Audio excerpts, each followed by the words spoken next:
Hello and welcome to episode 31 of Match It and the Other Guy.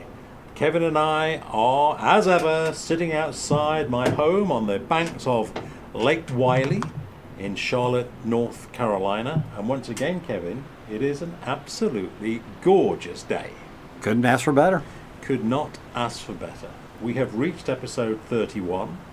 You know what we're talking about. I never do for our new listeners. So start us off. Well, episode 31's topic was something that's actually, I've had two references to it this past week, which I guess was kind of a hint to talk about it. And it's one that I've enjoyed talking to people in the past about, and I think it always adds some good conversation. Series finales. Series finales? The ending episodes of shows. Wow, okay. Okay. Love them or hate them. Pick them, yeah, okay. Start us off then. Give us an example of a perfect series finale for you. Well, we can jump right in this, sink our teeth in. I think one of the most controversial ever was The Sopranos. Now, I'm going to tell you something here that you may be surprised about. I have never seen The Sopranos.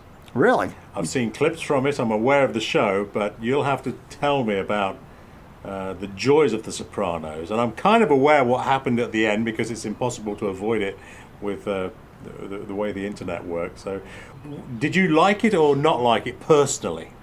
The ending. The ending? The ending. The more I thought about it, I loved it. Yeah. I did not watch The Sopranos from the beginning. I was many seasons in before I kind of picked up on it. So maybe halfway through the whole run. And I just kind of pieced together, what I didn't know and just kind of went on with it from there. So I can't say I was there from the beginning. But you are aware how it ended. Yes. And I was, like millions of other people, watching the finale. And when it went to black, I thought something had happened with my TV. I was like, are you kidding me? Right now of all times? And then a credit came up. Yeah. And I was like, what? And I admittedly, I was kind of set aback and was like, I don't know what to think right now. But the more and more I thought about it, I thought it was an absolutely brilliant ending. Well, I have heard exactly the same from folks discussing this same thing on Twitter or on social media in general and on YouTube videos that I just stumbled across, is that same reaction. When folks first saw the ending to The Sopranos, it was, you've got to be kidding me. Surely this should have happened instead. But as time has gone on, I think the general perception is that it was a brilliant ending. Yeah, I mean, I'm sure there's some that are very fervently, that was horrible, that was ridiculous, whatever. But, I mean, my thoughts on it are the way it ends, you don't know. Yeah. You don't know if that was his demise at that second. It certainly left it open if they ever did want to continue the story later on to just say this is just, when we stopped right then and there and later on we'll continue. Of course, with Gandolfini passing away, it will never happen and probably shouldn't. I mean, it was really so revered in its time, and that this is a nice way to end it. But there'll always be questions about what happened to Tony. Or what didn't happen to Tony. Yeah, exactly. Exactly. It's a dichotomy, I guess, between the writers of the story wanting to end the piece as they desire it to be ended, and the TV executives' desire to, let's not do that because it's been a popular show and we might want to return and make some more episodes. What do we do? And of course you get caught between a rock and a hard place of how best to end the series, how best to end a movie or a book or whatever it would be. Do you want to end it this absolute finale, it cannot go any further than this, or do you want to leave it open that we can come back and make another episode? Yeah, I'm sure there's a lot of interesting boardroom talk on that one. I'm sure there is. I think that happens a lot. I'm trying to think. We're moving off series finales now, but just one example in my love of literature or books. I always thought in the Harry Potter books that Potter would not survive. J.K. Rowling, dear old J.K. Rowling, no longer returns my phone calls. So obviously I've never talked to her, but I get the distinct impression that when she started writing those books, perhaps installments 1, 2 and 3, I feel that Harry Potter was destined to give his life up for the greater cause, for the greater good at the end, to kill Voldemort. I still feel that that was the intent until the movie started to be made, and then it became impossible to kill the character off because he's too beloved. He's too beloved. We all loved Harry Potter and we wanted him to go on, but I don't ever feel that that was what J.K. Rowling had in mind. Now, she may have come out and said, absolutely, no. I always intended him to go on and have this wonderful life after Hogwarts and the end of Voldemort. I just don't think it was ever going to be the case. No, I think it's a very reasonable theory because, and two, they get darker as you go. Yeah. And such, and it gets more intense. Well, I mean, without going into the great detail of the plot of the books, the idea is that Voldemort split his soul into, I think, 7 pieces would be, if I remember right. 7 seems to be the correct number for magical things. And a part of Voldemort's soul resides in Harry. And I always thought that the 6 other pieces of Voldemort's soul would be found and destroyed in some way. But of course, the only way finishing the whole story would Harry's going to have to give his life up to finish Voldemort off. But that wasn't the case. Yeah, but again, I think that's that dichotomy between this is what we originally intended and this is what the film producers and the publishing houses decided to get. I might be completely wrong on that. That is absolutely just my personal opinion on it. Yeah. Well, and just before we move on to some other great shows and stuff like that, the biggest winners of the Sopranos finale was Journey, because that song was brought back, and it came so far back into the culture and became such a big hit and started being played everywhere that you talk about really, really getting a boost. Yeah. That was an amazing boost to their career. And well deserved. I mean, it's a great song, and it fit that very well, but I tell you can't hardly go to a wedding reception or anything where it's not going to be played or something these days. So yeah. What's your next one? What else? You must have given this some thought to come up with this for our topic today. Are there other series that you think that was the perfect ending or not the perfect ending? Yeah, we're going to go the opposite direction, and that would be Seinfeld. Okay. I thought Seinfeld just wrapped up horribly. Yes. Now, if I remember right, this was the courtroom scene, wasn't it? Well, it was. I think it was. Best I recall is 2 episodes made up the final. Okay. And the whole thing was the courtroom, and them bringing back a bunch of characters from all throughout the series. And the series was brilliant. I mean, for sure. It definitely goes down. Many people consider it to be the greatest show, if not of all time, greatest comedy of all time. And a lot of it is brilliant. I mean, I enjoy the episodes. I just thought that ending was just, ugh. You talk about, just phoned in. It was just so blah. It's very odd how these things happen, isn't it? I also, again, probably an extension of what we've just talked about. Sometimes I feel that shows miss the time to stop. Like Get Out when you're on top, or the episode, the series that always strikes me. I mean, there's many of them, but I'm a big fan of Scrubs.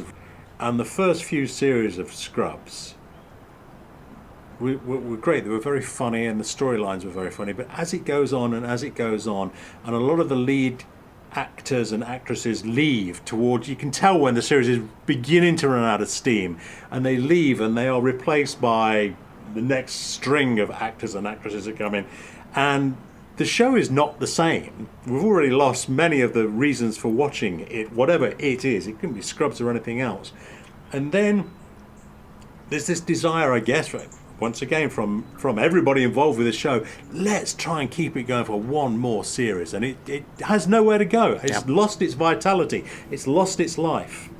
Yeah, and the funny you should mention that, because Seinfeld was going out on top. He did decide, he was topping the ratings and everything was still going very well. And the episodes were good. Yeah. And he decided that he was not going to, renew and keep going, so they were going to end it. So from that standpoint, he was going to end at the right time. But that final episode, and I said, I've got a better ending to this. What I said should have happened was that the judge should have said that they are so bad a group of people together that he ordered them to live in different parts of the country, and the final scenes was showing them in different parts of the country and how they just couldn't even function without each other. That's a great They were just lost, like wandering the streets or sitting on their porch going, you just don't know what to do. And I thought that's how I would have ended it. You should have written that up and sent it in. That sounds like a much better ending than I remember Seinfeld ending. But well, and then talking about shows going on too long, I'm sure you're familiar with the jump the shark. Yes. Metaphor. Yeah. And that's been carried on from quite some time. And many people look back in shows and they find that moment. Well, when did this show jump the shark? When did it turn?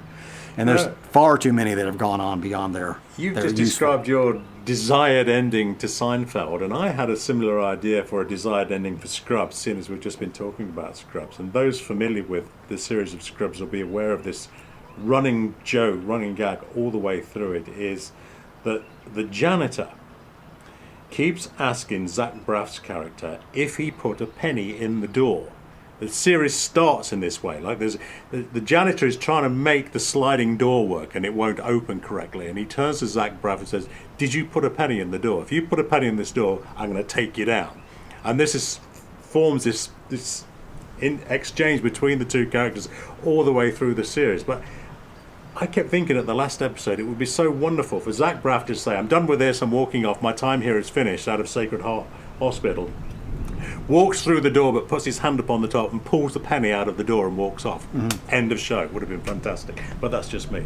It sounds great. I didn't watch the series, so I can't comment on it. I know of it, but right. I'd never watched it, but it sounds good. Yeah, well... Well, it's just, that reminded me of the very end of The Big Bang Theory. Okay. Which I thought it was a good final episode, and but I always thought the actual final scene was somebody going and say, "Oh yeah, the elevator's fixed." Or the janitor or the maintenance guy walking off and go, right. "Oh, by the way, I just fixed the elevator." And it should have been something fundamentally simple, like, "Oh, you just have to flick this switch here. There was nothing wrong with it." Something along that.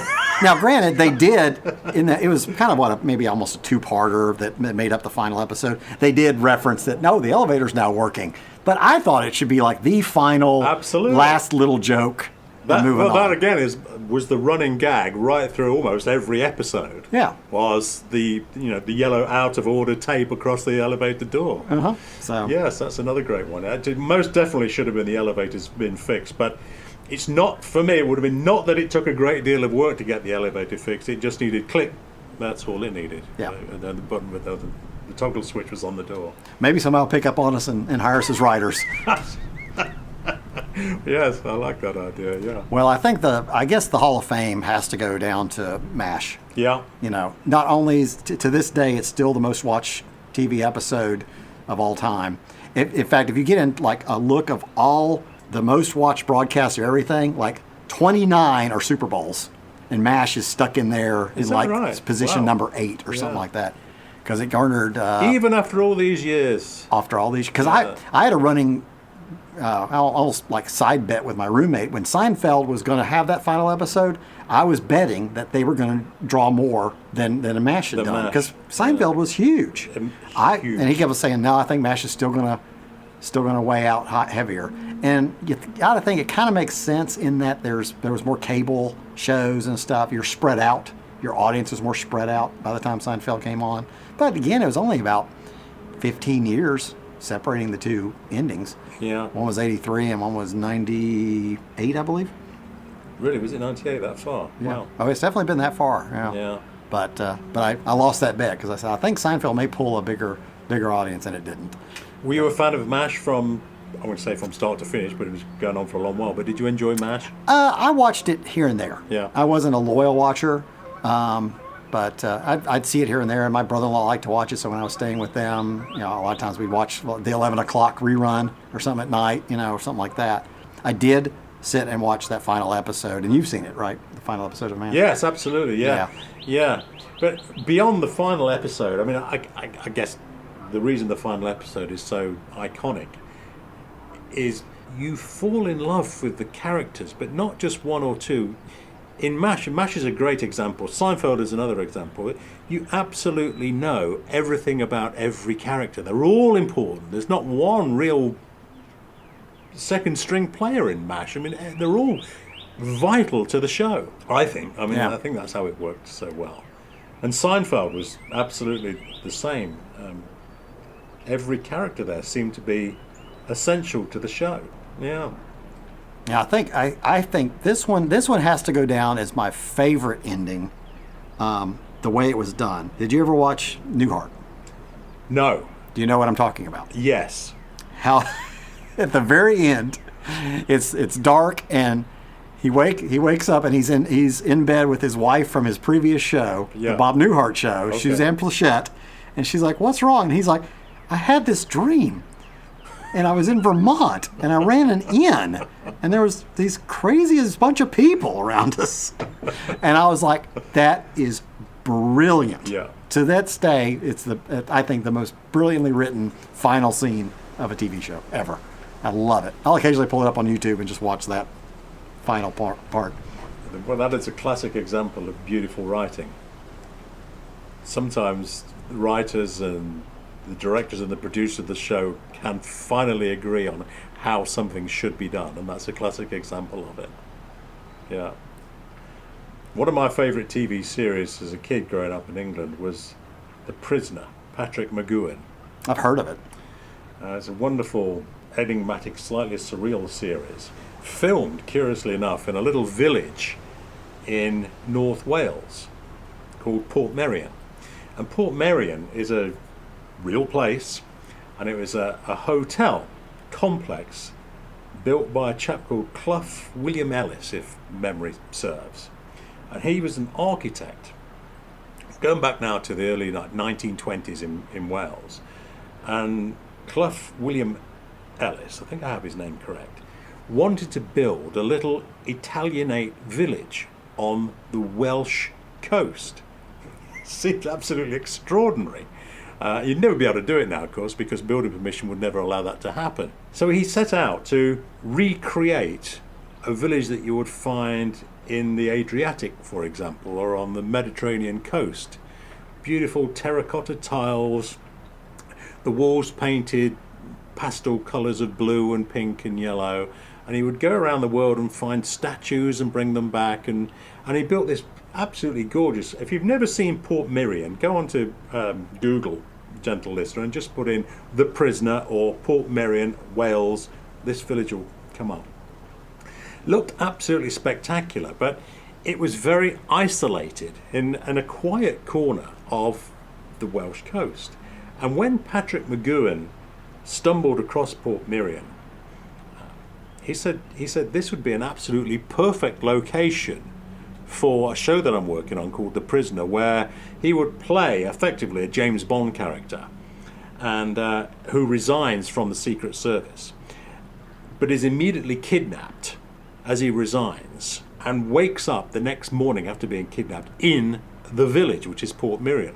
So the whole point of the series, and it went on for I think like 16, 17 episodes, was there was this constant argument or this constant shifting scene of who has kidnapped him. Is it his own side because he has these secrets that can't be revealed to anybody else, or is it the other side, whoever the other side are, and are they keeping him to find out what he knows?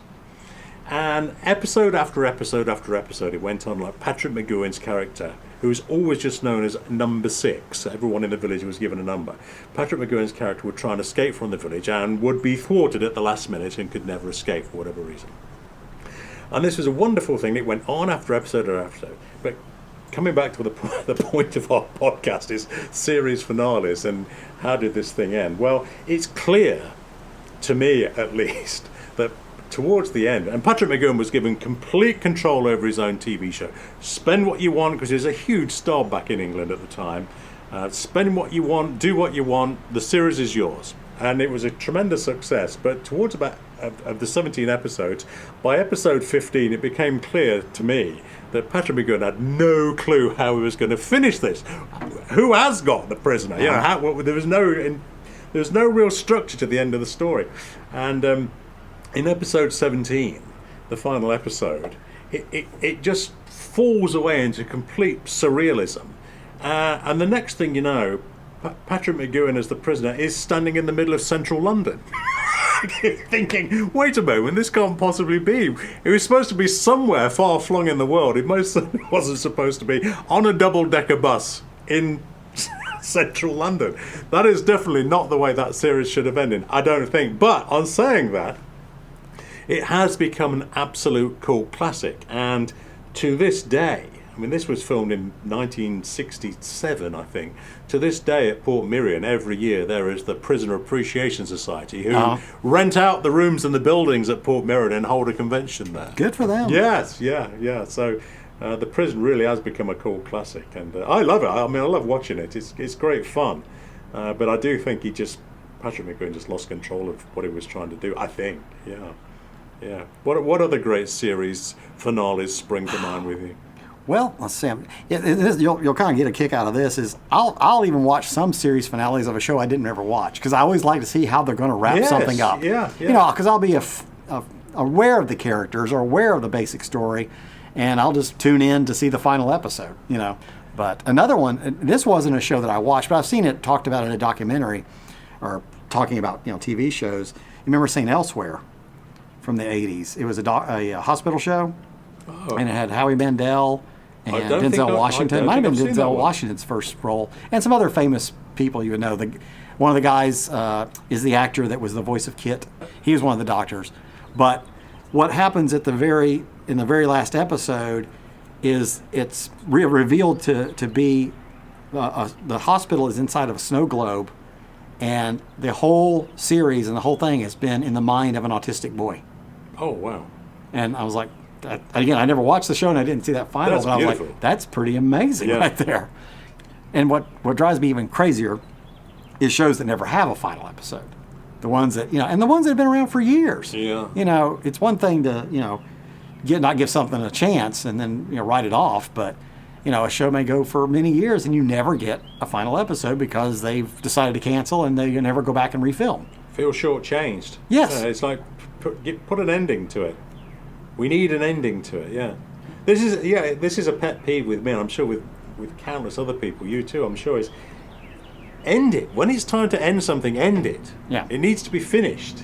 Yeah, not just left hanging and nobody knows what happens to the characters.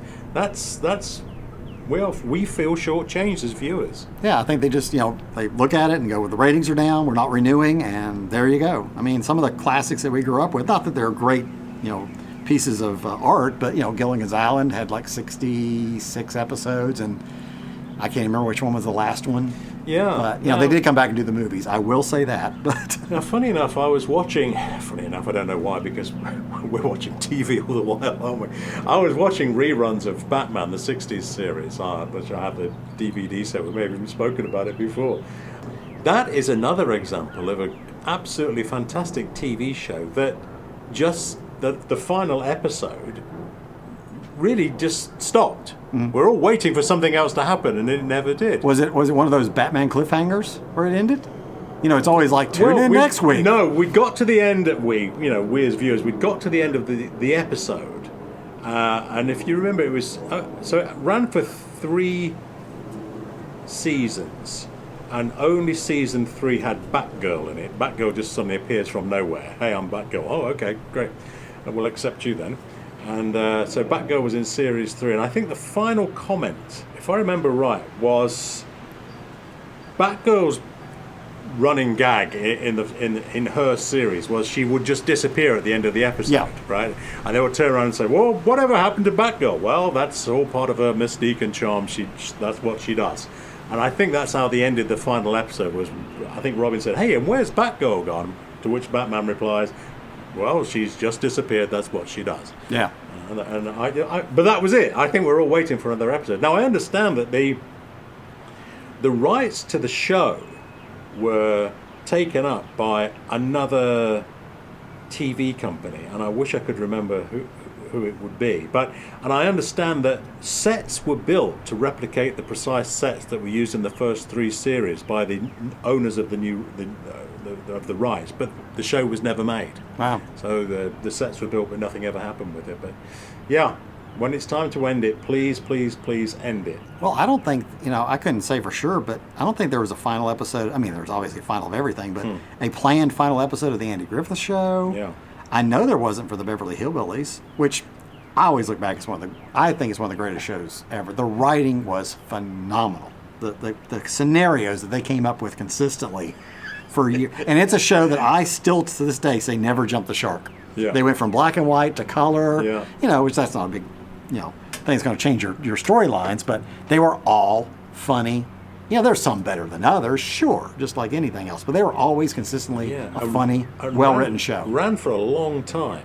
Yeah, I couldn't say how many seasons were off the top. Yeah, when I say that because only the other day I was looking on my Twitter feed, and one of the timelines that I follow is based around 60s TV, and they had some colour photographs of the set of the Beverly Hillbillies with the staircase. The parlor when you walk in. Yes, well, yes, the parlor, I guess. It was spectacular. The entranceway.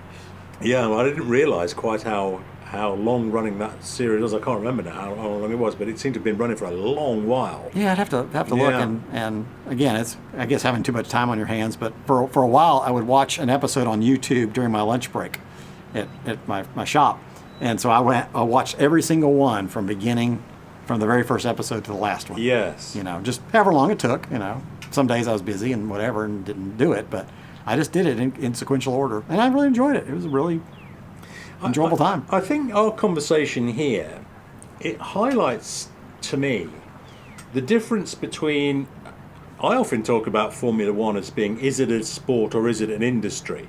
And therefore, the relevance of the Drivers' Championship over the Constructors' Championship becomes clearer to see, if you like. If you think of Formula One as being a business, an industry, the teams need the points and the money that's generated through the Constructors' Championship. That's why I've always focused on the Constructors' Championship over the Drivers' Championship. So the Drivers' Championship doesn't pay a single penny to anybody.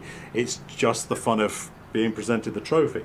Nothing wrong with that. But I'm just saying that it depends how you look at whatever the thing is. Is it a sport or is it an industry? And in terms of our conversation here, it's the same with the TV shows. Is it a fun TV show that we, the viewers, like to enjoy?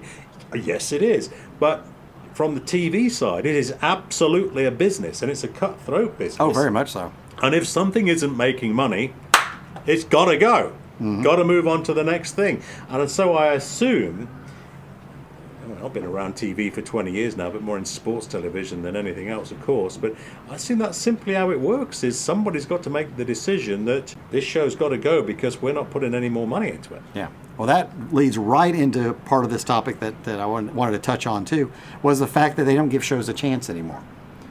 When I saw something that Family Ties really had a hard time when it first started. I can't remember. It took a good while, and they moved it around in the schedule, and it's become, a very iconic show that launched, Michael Keaton's career and such like, and is very beloved. But it had a really struggling time to find its audience early on, and they kept moving around. They just don't do that anymore. And a prime example, and this was around 2007, 2008. There's a show that I liked that came out, and it was an hour-long drama, and I think it was on either 9 or 10, and it was called Smith, and it starred Ray Liotta, who I really like. I like Ray Liotta's acting a lot.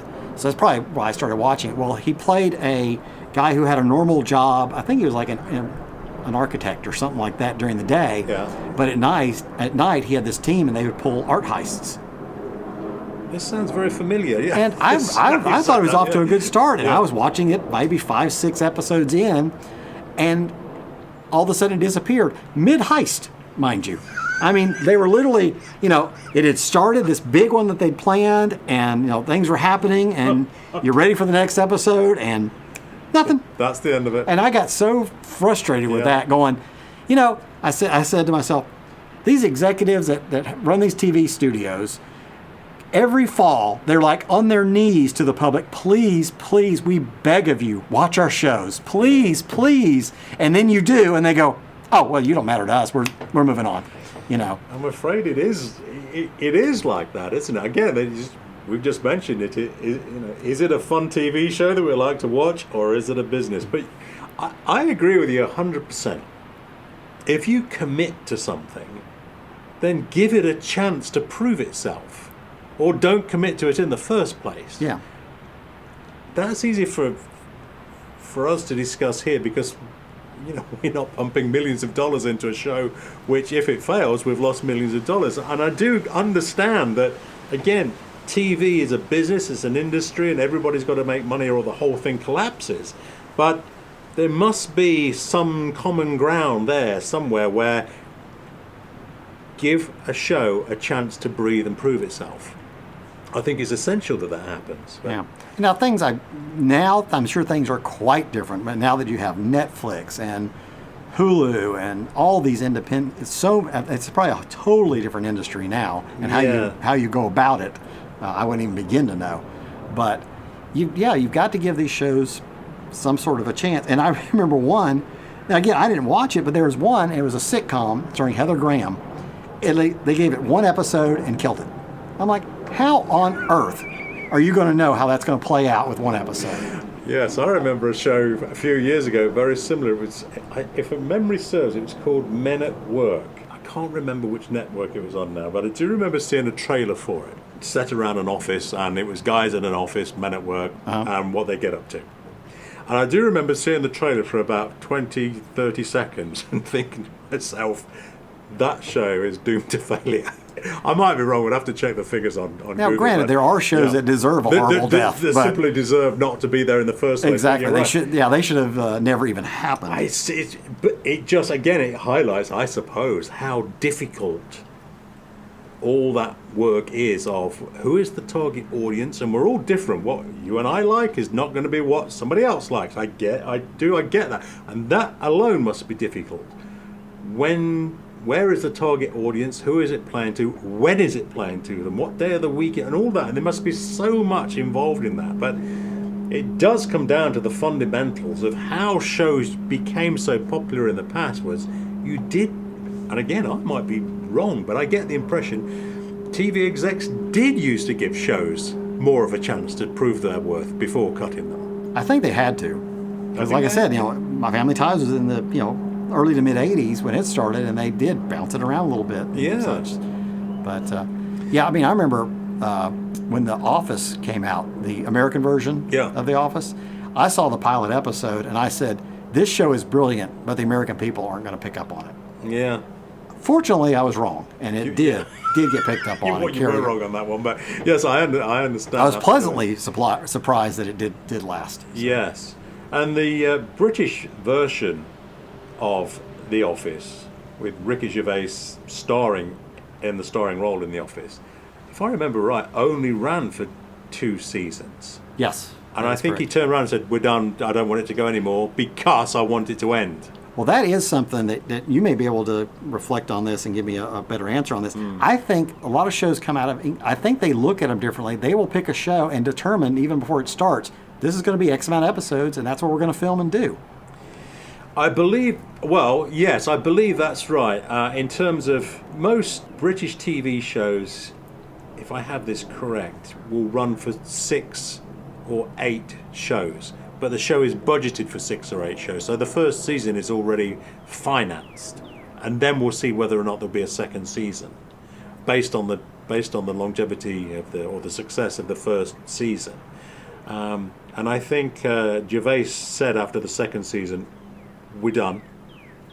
And if I remember right, John Cleese did exactly the same with Fawlty Towers. I mean, I know there's a big time gap between those 2 series, where Fawlty Towers was incredibly popular. John Cleese, great fame from Monty Python, of course.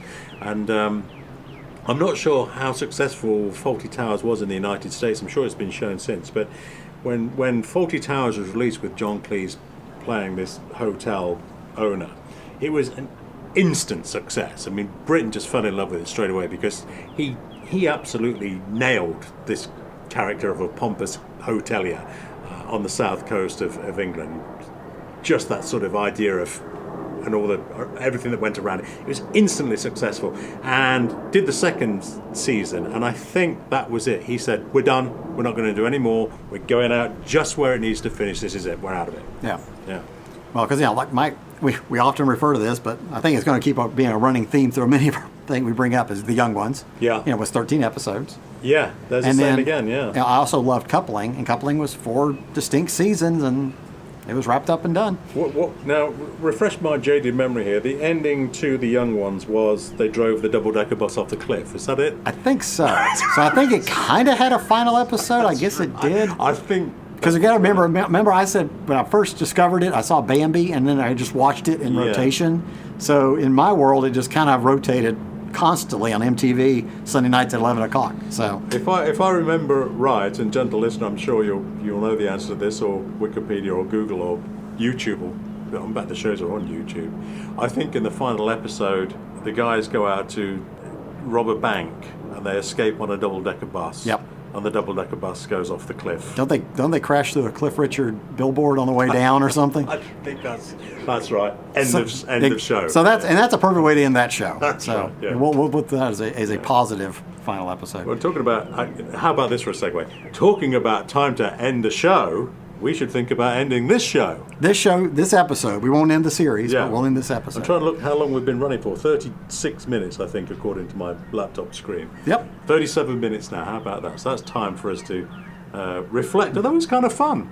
I thought that'd be a good topic. What I liked about that. And it is polarizing. Sometimes people love an episode and hate an episode. Yes, so. and what I enjoyed about our conversation here is I was unaware in detail of some of the shows you were talking about, and I think you were unaware of a couple of the shows I was talking about, The Prisoner, for example, in my case.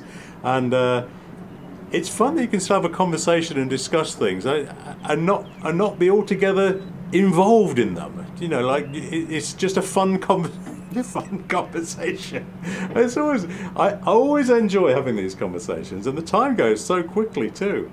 Well, gentle listener, join us again for another episode of Matchett and the Other Guys. We sign off from episode, where were we, 31? 31. Episode 31. Bye for now. We shall return for 32.